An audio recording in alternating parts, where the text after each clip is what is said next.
Saudara, saya akan bicara tidak dari pengalaman, tidak dari kesaksian, tetapi dari Alkitab.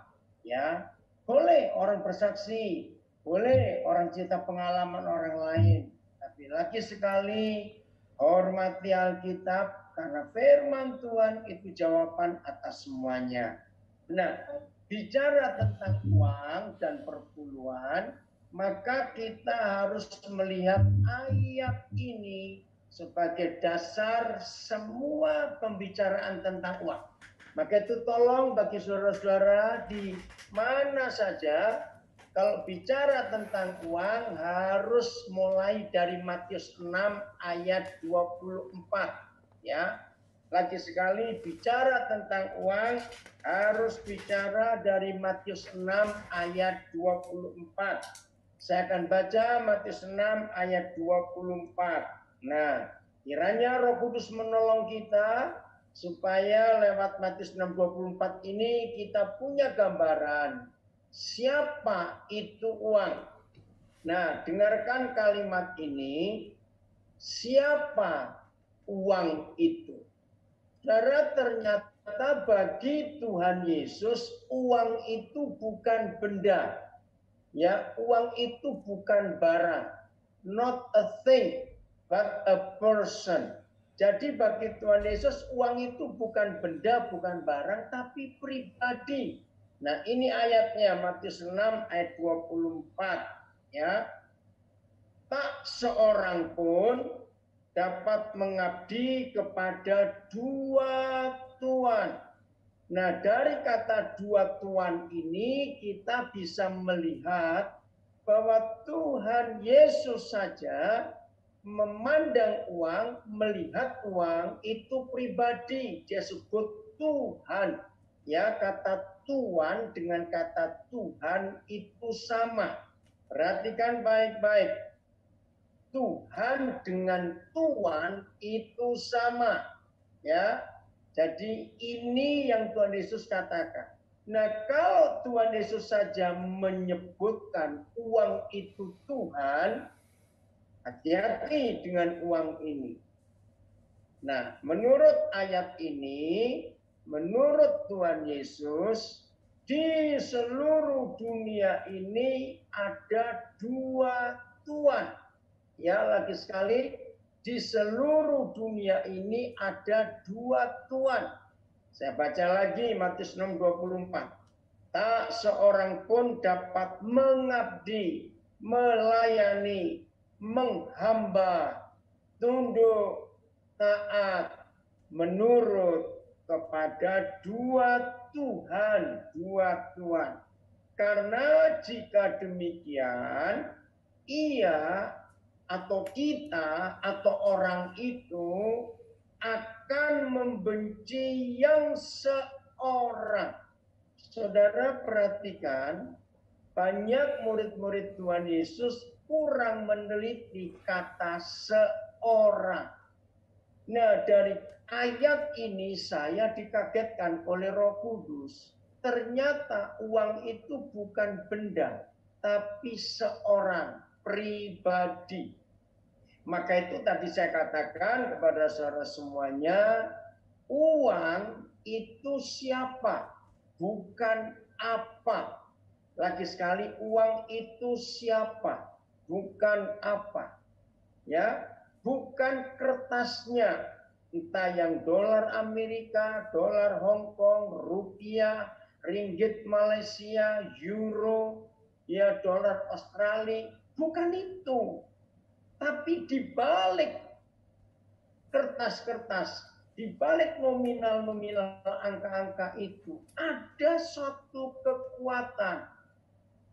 Saya ingin yakinkan setiap kita, kalau Tuhan Yesus sendiri mengakui ada dua Tuhan di dunia ini, maka kita pun harus mempercayai karena Tuhan Yesus yang bicara. Maka itu hanya Tuhan Yesus yang berkata, tidak ada orang lain. Sebab di mana ada hartamu, di situ ada hatimu. Nah, hati itu bicara hidup, hati itu bicara nyawa. Jadi di mana ada harta kita, termasuk uang, di situ ada hidup kita. Artinya tahu nggak kalimat ini, saudara?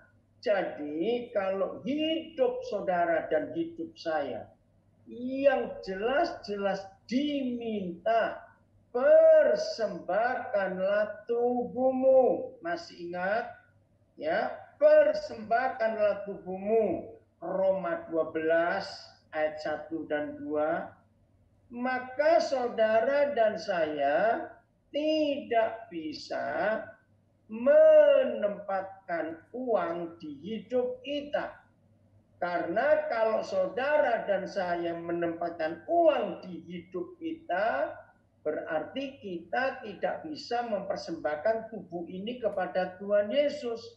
Kenapa begitu? Sebab tubuh kita, hidup kita dimiliki oleh Tuhan yang satu, yaitu uang tadi. Maka itu dalam konseling pranikah, saya selalu mengajarkan suami istri, saya selalu tanya, nanti kalau kalian sudah menikah, bagaimana sistem keuangan kalian? Kalau mereka berkata, oh pesan orang tua kami harus pisah harta. Nah, kalau sampai saya konseling pranikah sudah ada bilang pisah harta, langsung pernikahan saya batalkan. Loh, kok kejam sekali? Karena begini masalahnya. Karena Tuhan Yesus berkata, sebab di mana ada hartamu, di situ ada hatimu. Nah, tolong jawab. Kalau suami istri, berarti dua orang sudah menikah. Hartanya pisah. Tolong jawab ya. Berarti apanya yang pisah dari dua orang itu? Ngerti pertanyaan saya? Sebab di mana ada hartamu, di situ ada hatimu. Nah, kalau dua orang sudah bersatu dalam pernikahan, tapi hartanya pisah, jadi yang pisah apanya? Hatinya. Nah, dalam pernikahan hatinya pisah, berarti orang itu sudah cerai. Sebelum ke pengadilan. Wah, ini luar biasa. Nah, kalau saya konseling pranikah, orang tua pun saya libatkan. Apalagi kalau orang tua salah satu atau dua-dua itu orang kaya, maka saya akan tanya kepada orang tua itu, ibu bapak, anak-anak mau menikah. Nanti ibu bapak beri sesuatu enggak? Oh iya, karena itu anak kami. Baik. Pertanyaan kedua, dengarkan saudara. Nah, itu harta itu untuk dia atau untuk mereka? Ini penting, pendeta-pendeta, hamba-hamba Tuhan yang memberkati pernikahan, ini penting. Kalau orang tua berkata, oh tidak, maaf ya saya berkata ekstrim. Oh enggak, kami enggak beri untuk mereka. Kami hanya beri untuk anak kami. Maaf ya, karena besan kami itu kurang mampu. Kami ini lebih mampu. Saya dengar pendapat itu. Oke, terima kasih. Saya akan sampaikan ke anak. Nah, saya akan beritahu ke anaknya orang tua ini. Bisa calon pengantin laki, bisa calon pengantin perempuan. Papa mamamu akan beri kamu sesuatu. Tapi bukan untuk kalian. Hanya untuk kamu. Maka saya pesan, terimalah dan ucapkan terima kasih. Karena papa mamamu sayang kamu. Tapi tolong titipkan kembali ke papa mamamu. Dan jangan sekali-kali kamu bawa ke nomor tabunganmu atau rekeningmu. Ngerti nggak maksudnya saudara? Karena kalau sampai ada orang tua sebelum menikah sudah pesan bahwa akan memberi hartanya untuk anaknya, bukan untuk keluarga anaknya. Kalau anaknya terima uang itu, apalagi biasanya lebih kurang mampu daripada dia atau keluarganya, maka orang tua ini wajar nggak kalau sesekali telepon tanya, masih ada nggak yang papa mama kasih? Ngerti? Karena kalau sampai berkata oh, sudah kurang, wajar nggak papa mama berkata, kamu kasih ke mertuamu ya? Nah ini jadi bahaya. Maka istrinya atau suaminya, anaknya orang kaya ini akan tertuduh dan tertekan. Nah itu cara saya konseling. Lalu kalau saya konseling orang tuanya, tiba-tiba belum saya tanya masalah uang, mereka sudah ngomong duluan. Tolong ya Pak Pendeta, nasihati anak-anak ya kalau menikah, kami minta pisah harta. Saudara tahu sikap saya tegas, saya berdiri, saya berkata, engkau orang tua jahat dan kejam. Enggak usah nikahkan anak kalian. Kaget. Kenapa? Tolong jawab pertanyaan saya. Satu-satunya alasan orang tua pesan kepada pendeta yang mau menikahkan anaknya untuk pisah harta. Satu-satunya alasan. Pasti supaya nanti kalau ada perceraian nggak repot. Betul tidak? Nah ini kan orang tua jahanam. Jahanam gimana? Begini logikanya. Dengar ya, saya tegas. Seorang ayah, istrinya baru melahirkan anak pertama baru beberapa jam. Langsung si ayah pergi beli peti mati untuk anak yang baru lahir ini. Loh, apa hubungannya? Sama, anak-anak belum menikah, tetapi si orang tua kaya sudah mempersiapkan perceraian anaknya. Ini jahanam, catat kata ini. Yang nggak usah dinikahkan. Belum menikah kok disiapkan perceraiannya, kan jahat. Saudara, lihat fakta ini. Maka itu uangnya, kertasnya itu dirobek ya robek, dibakar ya terbakar. Tapi di balik kertas, di balik bendanya uang itu ada pribadi, ada seorang. Tolong catat ini. Maka itu lagi sekaliannya Tuhan Yesus yang berkata, sebab di mana ada hartamu, di situ ada hatimu. Jadi suami istri yang merahasiakan uangnya, tapi masih hubungan seks, berarti dua orang ini pisah hati, pisah jiwa, tapi mau tidur bersama. Itu namanya perzinahan. Karena yang bersatu cuma fisiknya, tubuhnya, tapi hatinya, jiwanya tidak bersatu. Ngerti nggak hukum ini, saudara? Maka itu ketika suami istri tidak jujur dengan pasangannya tentang jumlah uangnya, maka dua orang itu berdosa di hadapan Tuhan karena hatinya pisah. Walaupun secara surat kawin sudah menikah, baik surat gereja maupun surat catatan sipil. Hatinya pisah karena uangnya pisah. Berarti dua orang itu sudah pisah jiwanya. Maka itu ngeri sekali soal uang ini. Betul? Nah, saya kembali baca, belum selesai. Matius 6:24. Tak seorang pun dapat mengabdi kepada dua tuan. Lagi sekali. Karena jika demikian, ia akan membenci yang seorang dan mengasihi yang lain. Atau ia akan setia kepada yang seorang dan tidak mengindahkan yang lain. Nah, saya begini caranya ngajar ya. Kan ada dua tuan. Misalnya, saudara milih tuan pertama itu Yesus atau tuan kedua itu uang. Ya, ini pertanyaan saya untuk membaca Matius 6:24. Ya biasanya kalau saya tanya ini, saya pasti mereka milih. Ya tuan pertama itu uang. Oke, saya akan baca dengan pilihan saudara. Bahwa dari dua tuan ini ada Yesus dan ada uang. Tolong perhatikan ini dua-duanya Tuhan. Jadi begini saya baca. Kalau yang pertama saudara pilih Yesus. Oke ya. Tak seorang pun dapat mengabdi kepada dua tuan. Karena jika demikian, ia akan membenci Yesus.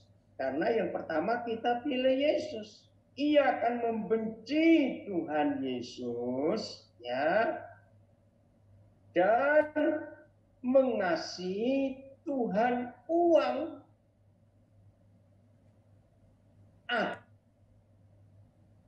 Ia akan setia kepada Tuhan Yesus dan tidak mengindahkan Tuhan uang.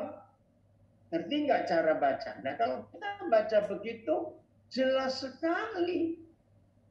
Ini yang harus tahu. Nah ini ada pertanyaan. Maunya jujur tentang keuangan pada pasangan. Tapi pasangan sifatnya suka habiskan uang untuk hal-hal tidak benar. Tetap harus terbuka dan jangan boleh pakai untuk hal-hal yang tidak benar. Oke? Nah ini masalahnya. Terus kalimat terakhir, kata Tuhan Yesus. Kamu, saudara dan saya, tidak dapat mengabdi, menghamba, melayani Tuhan. Dan kamu tidak dapat mengabdi kepada Tuhan dan kepada uang.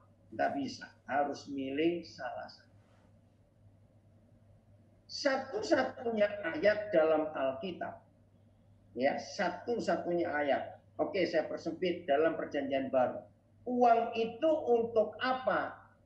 Saya tunjukkan Lukas 16 ayat 9. Jadi saudara, inilah satu-satunya ayat dalam seluruh Alkitab yang memberitahu kita, ini lagi sekalian bicara Tuhan Yesus. Uang itu untuk apa? Begini kata Tuhan Yesus. Lukas 16 ayat yang ke-9. Ya, uang itu untuk apa? Dan aku berkata kepadamu, ikatlah persahabatan dengan mempergunakan uang yang tidak jujur. Mamon disebut, ya, mempergunakan uang yang tidak jujur. Kenapa uang itu disebut Tuhan Yesus tidak jujur? Karena satu-satunya benda sebelum emas, jadi uang ini benda yang paling tinggi yang banyak dipalsu. Setelah itu baru emas. Nah karena uang itu paling banyak dipalsukan, maka Tuhan Yesus menyebut uang itu tidak jujur karena banyak palsunya. Nah saudara, Tuhan Yesus itu berkata, yang tidak jujur itu uang, yang jujur itu Tuhan Yesus. Maka itu kalau ada di antara kita menghamba kepada Tuhan uang, berarti kita menghamba kepada Tuhan yang tidak jujur.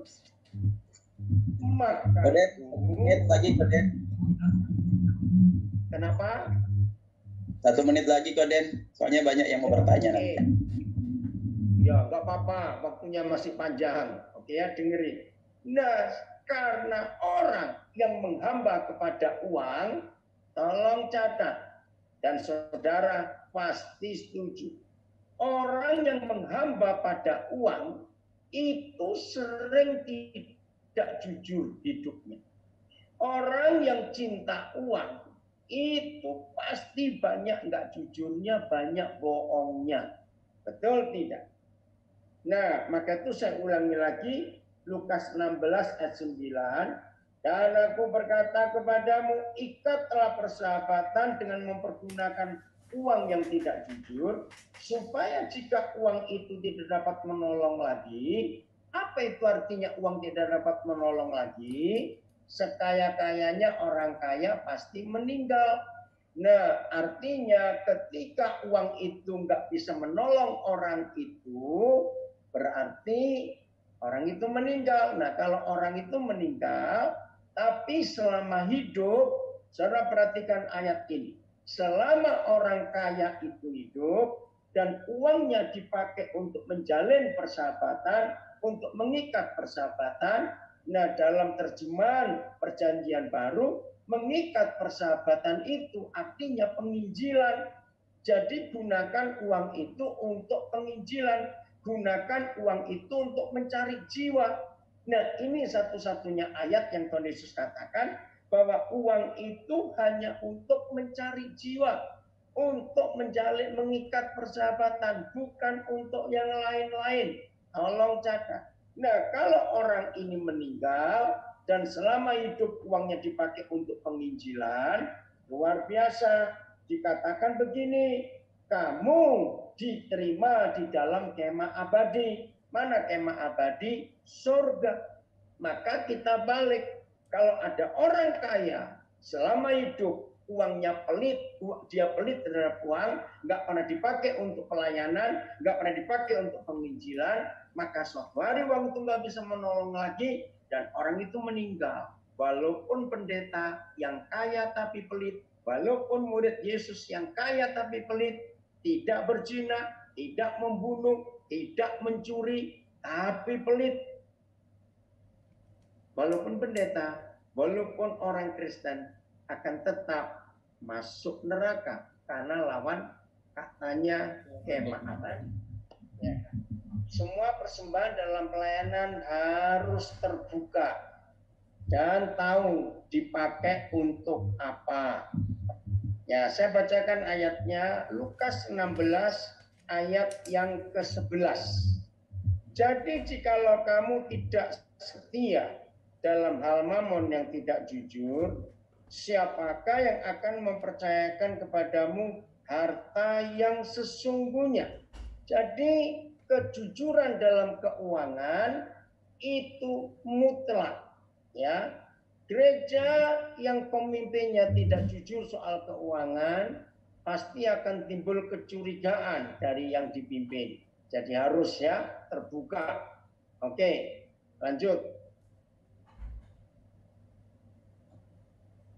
Tanya nih Koden, kalau misalnya ya seperti tadi yang diungkapkan sama Bu Christine, akhirnya jemaat itu kalau terlalu mengetahui, terus akhirnya dia maksudnya malah mau minjem uang gereja. Nah, kan kita sebagai hamba Tuhan, apakah kalau nggak minjemin nanti sungkan, tapi kalau kita minjemin nanti penyalahgunaan uang gereja malah selanjutnya, ataukah lebih baik hanya diketahui oleh beberapa penatua saja yang terutama, tapi nggak harus diumumkan gitu.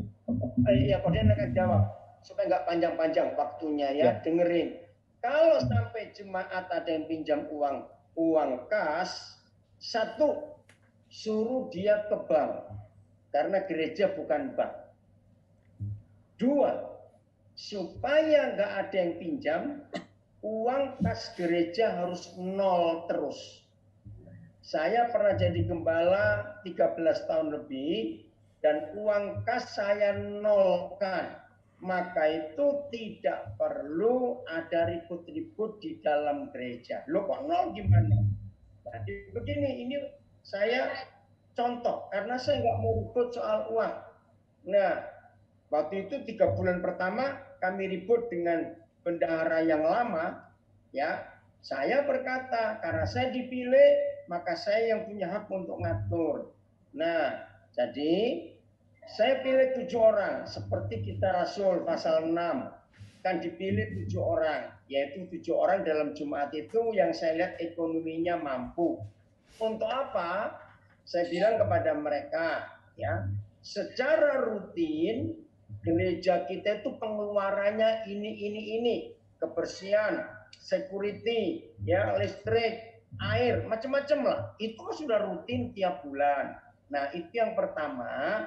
Tolong kalau kas kita nggak cukup, gereja pinjem kalian dulu, ya. Tapi rata-rata selama saya mimpin itu mereka nggak pernah bilang pinjem, selalu dikasih. Nah, yang kedua, untuk tujuannya kalau di tengah-tengah minggu yang bukan hari Minggu ada masalah dari jemaat yang perlu uang, maka saya menghubungi salah satu di antara mereka atau tujuh-tujuhnya. Tolong pinjam dulu, ada yang perlu ini saudara kita. Nah, jadi uang dikeluarkan. Lalu kebaktian minggu depannya diumumkan oleh bendara. Saudara, hari Rabu yang lalu ada di antara kita yang punya masalah, harus perlu uang segini, disebutkan masalahnya jujur. Nah, hari ini kita akan kumpulkan persembahan. Waktu itu di gereja yang saya pimpin, pintunya ada 5. 2 kiri kanan jadi 4 dan 1 pintu utama. Nah, di situ saya buatkan 5 kotak persembahan. Jadi di gereja waktu saya pimpin nggak ada kantong kolektor, tidak ada. Karena saya paling nggak suka kantong kolektor. Di samping di Alkitab nggak ditulis, itu juga bentuknya penodongan. Jadi saya umumkan pada jemaat yang mau beri silakan beri, dan itu kotaknya. Dan setiap kali mau selesai kebaktian, maka sudah dihitung dengan cepat dapat berapa hari itu. Dan hari itu pun diumumkan sebelum jemaat pulang, ada berapa uang kita. Nah, ada hutang nggak kepada 7 orang ini selama minggu yang lewat itu. Lalu dihitung juga.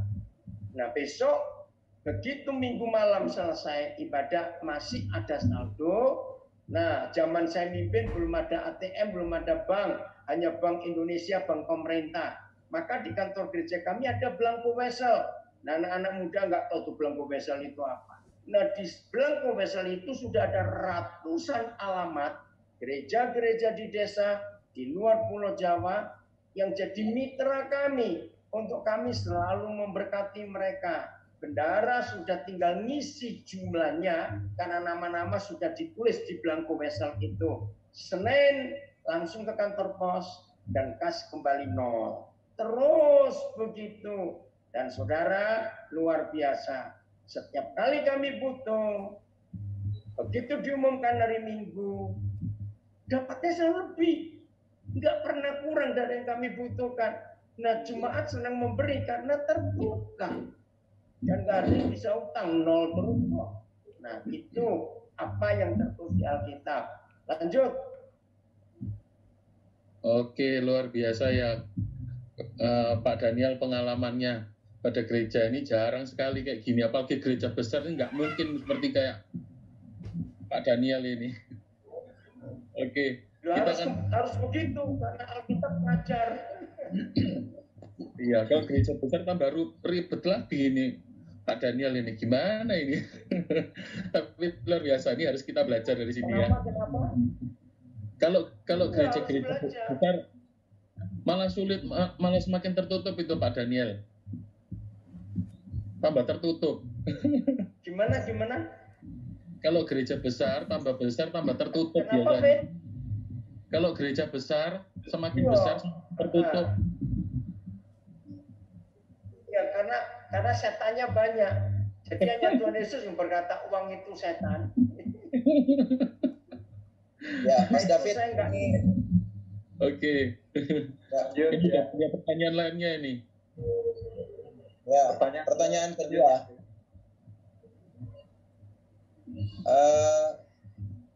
Apakah sama memberi untuk Tuhan dengan memberi untuk pekerjaan Tuhan?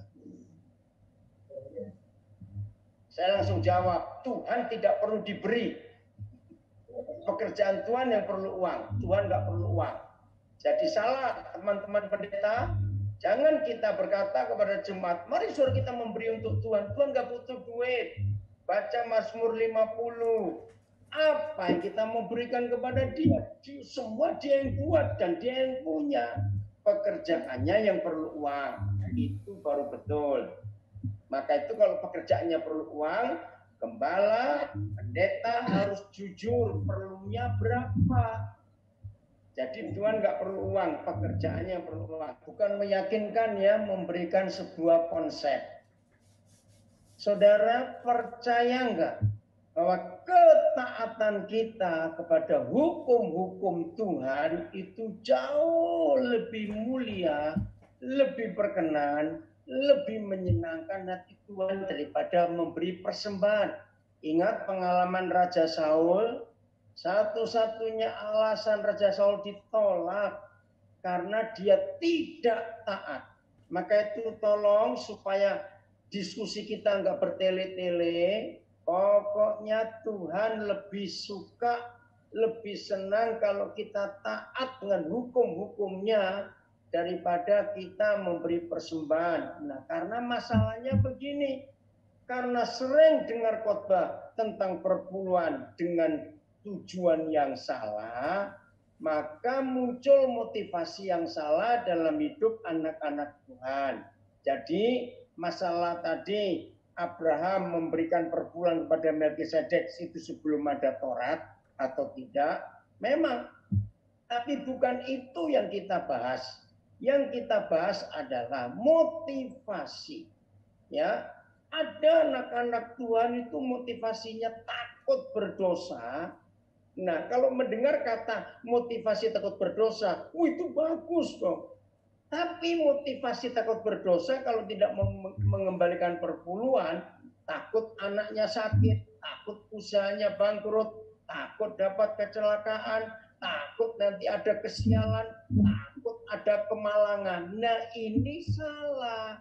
Kalau saudara, para pendeta berkhotbah seperti itu, lebih baik saudara jadi pedagang saja, maaf. Karena Tuhan tidak bisa berbuat baik kepada kita karena kita memberi perpuluhan. Tidak.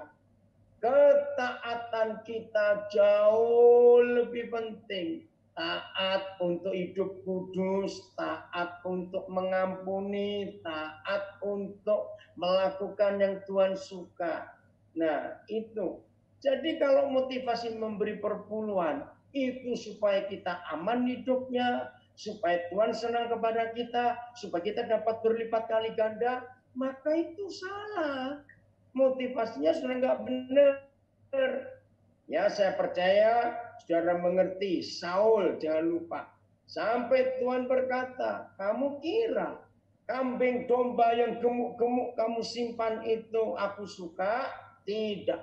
Aku lebih suka ketaatanmu daripada persembahanmu. Nah, kalau ada yang memakai Maleaki, ya, maaf, saudara cari. Cuma 15 ayat kok perpuluhan itu, jadi nggak susah untuk mencarinya. Jangan tanya saya nggak hafal, karena saya nggak suka ngomong perpuluhan. Tapi saya tahu di Google cuma ada 15 ayat. Nah, setiap ada kata perpuluhan di Alkitab, Tuhan selalu bilang supaya ada makanan. Jadi perpuluhan kalau secara tulus mau memberi, bukan untuk maintenance gereja, bukan untuk bayar cicilan gedung gereja, bukan untuk beli mobil pelayanan, bukan untuk cetak warta, bukan. 100% perpuluhan itu supaya orang lapar bisa kenyang. Jadi perpuluhan hanya untuk orang makan. Nah, yang sudah bisa makan, jangan dikasih perpuluhan. Perpuluhan hanya untuk yang tidak bisa makan. Nah, kejahatan yang berikut, karena khotbah-khotbah yang salah, sehingga anak-anak Tuhan yang sekaya-kayanya apa, kalau sudah memberi perpuluhan, tolong perhatikan kalimat saya ini. Maka orang Kristen itu merasa tidak berdosa untuk memakai, menghambur-hamburkan yang 90% yang masih jadi miliknya. Tolong catat kalimat saya ini. Jadi kalau saudara sudah mengembalikan perpuluhan, tapi motivasinya supaya saudara bisa bebas memakai yang 90%, saudara jahat. Berarti orang itu nyuap Tuhan. Ingat Markus 12 ayat 44. Kalau Pak Jackson selama jadi hamba Tuhan 11 tahun hanya 4 kali. Kalau saya sama sekali, Pak Jackson bulan depan Agustus saya 48 tahun saya melayani, saya nggak pernah satu kali pun khotbah perpuluhan. Karena saya percaya papa saya nggak mata duitan. Jadi Markus 12 ayat 44 berkata, kalau kita mau beri semua seperti janda itu. Jadi bukan cuma 10%, lalu 90% kita bisa pakai semau-mau kita. Itu salah. Jadi jelas ya, udahlah. Nah, terus kata mencobai. Kan ada malah lagi, cobai aku, kata Tuhan. Nah, itu pun disalahgunakan. Cobanya begini, saudara, percaya, beri 10%. Maka nanti, maaf, ini saya selesaikan dulu ya. Ayo kita beri 10% ya. Lalu cobai Tuhan. Nanti Tuhan akan membalas kamu.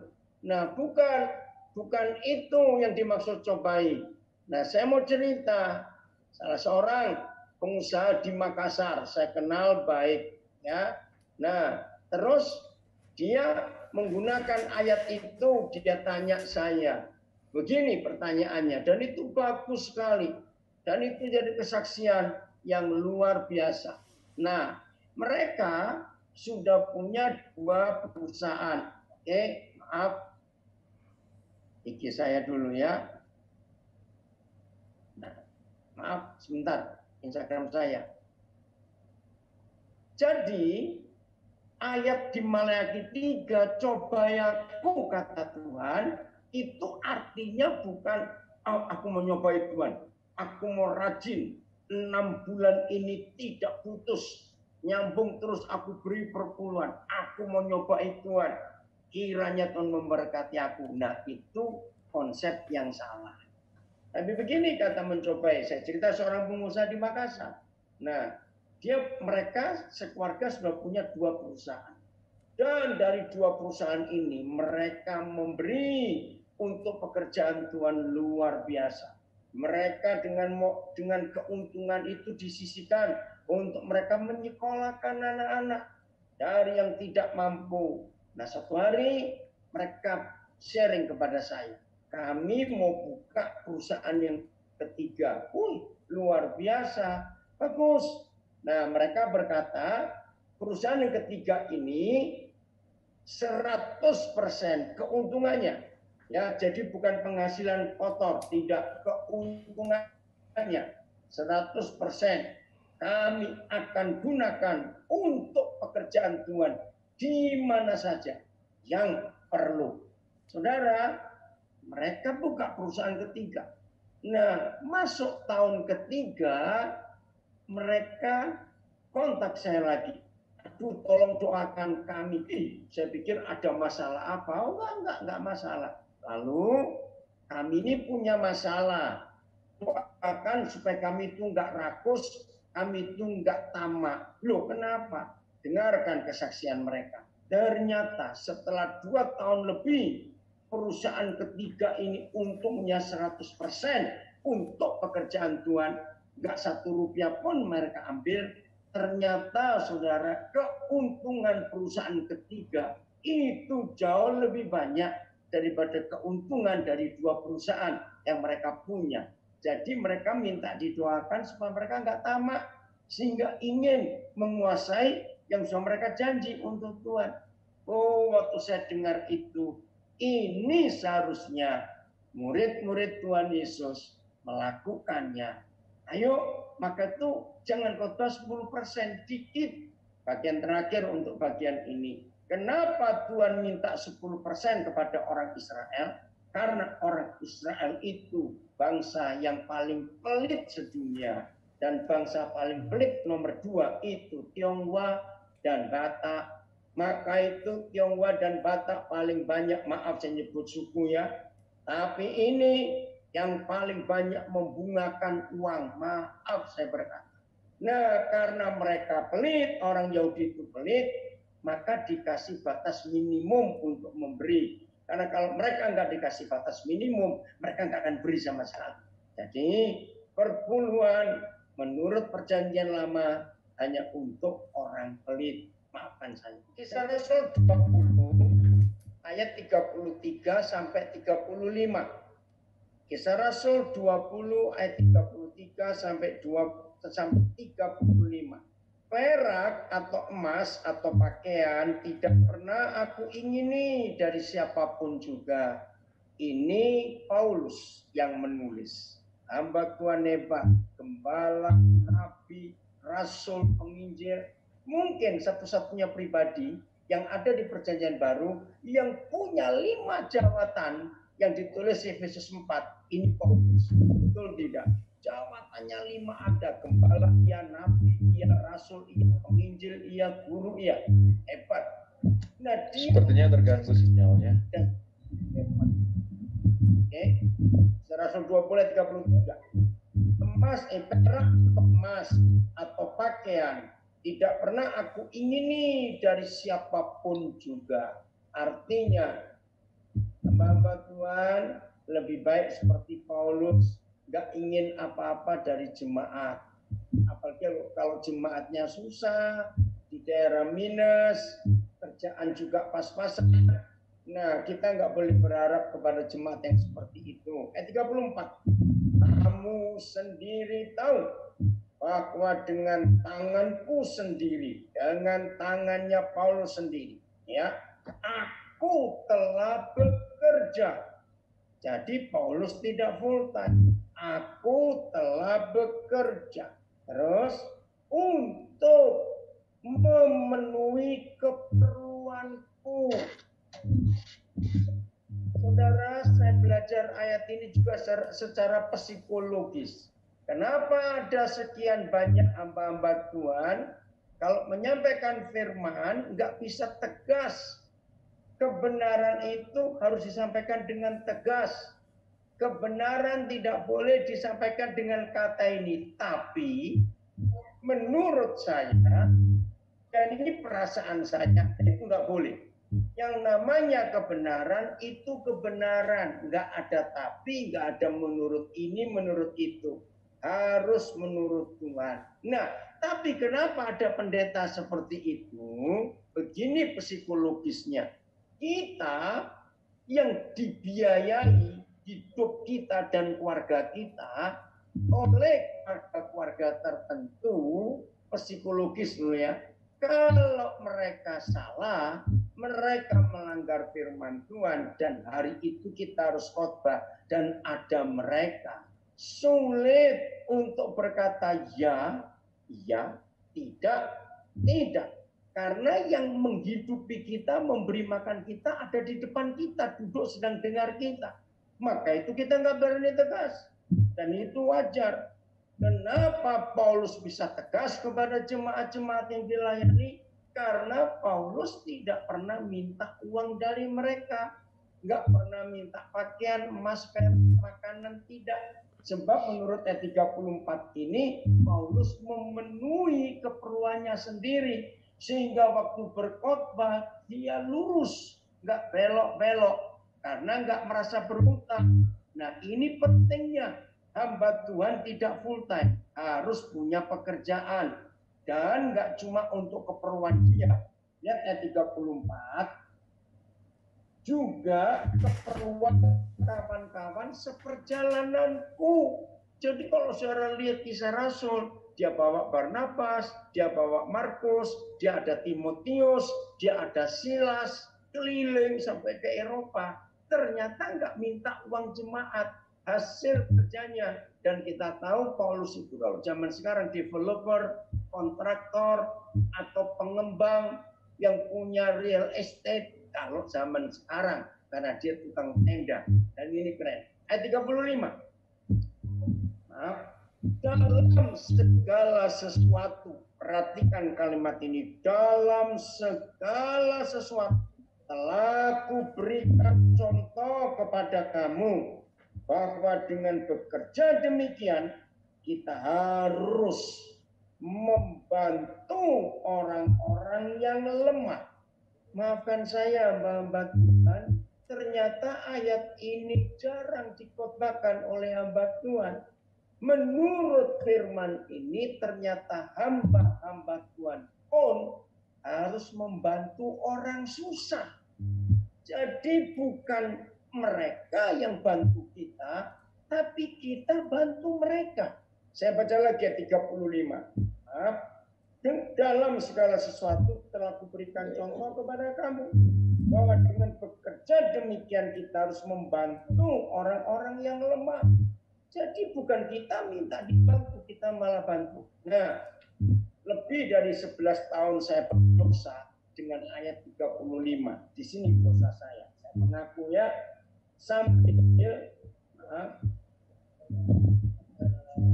harus mengingat perkataan Tuhan Yesus. Apa yang harus diingat?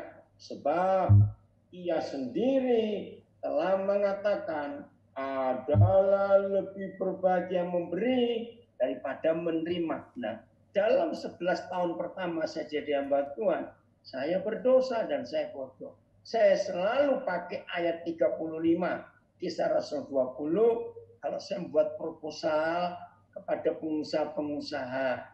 Ya, proposal loh untuk pelayanan supaya pengusaha itu sadar kan lebih penting memberi daripada menerima. Setelah saya dicelikkan Roh Kudus, ternyata ayat itu untuk kami hamba-hamba Tuhan, bahwa hamba-hamba Tuhan diingatkan harus lebih berharga memberi daripada menerima.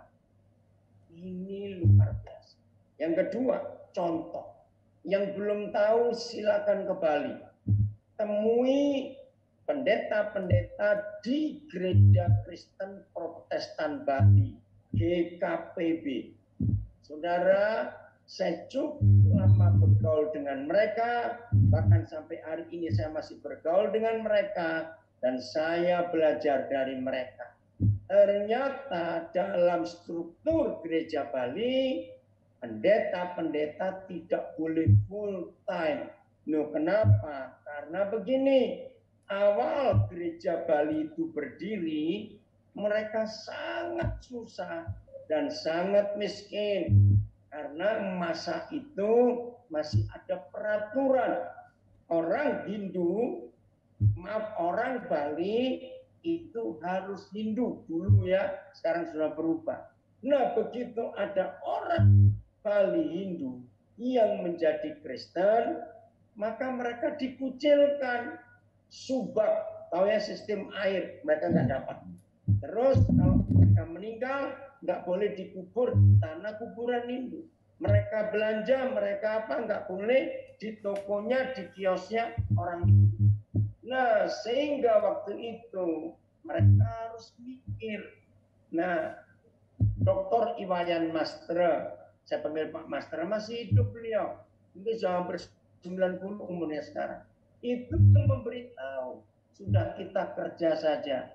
Maka itu saudara, sampai hari ini semua pendeta di Gereja Bali pasti punya bisnis. Paling tidak toko souvenir, istri pendeta punya salon rumah makan, bahkan Gereja Bali itu punya fasilitas hotel, perguruan tinggi, politeknik, ya sekolah universitas, punya tata jasa boga marga. Mereka pakai bahasa Sanskerta karena Hindu, yaitu catering. Jadi catering pesawat internasional dari mereka. Mereka punya panti asuhan, punya SD, SMP, SMA, pokoknya luar biasa. Karena mereka nggak mau bebani jemaat. Jadi tidak full time. Jadi jawaban saya, menurut Kisah Rasul 20, seyogianya hamba Tuhan jangan full time supaya tidak bebani jemaat.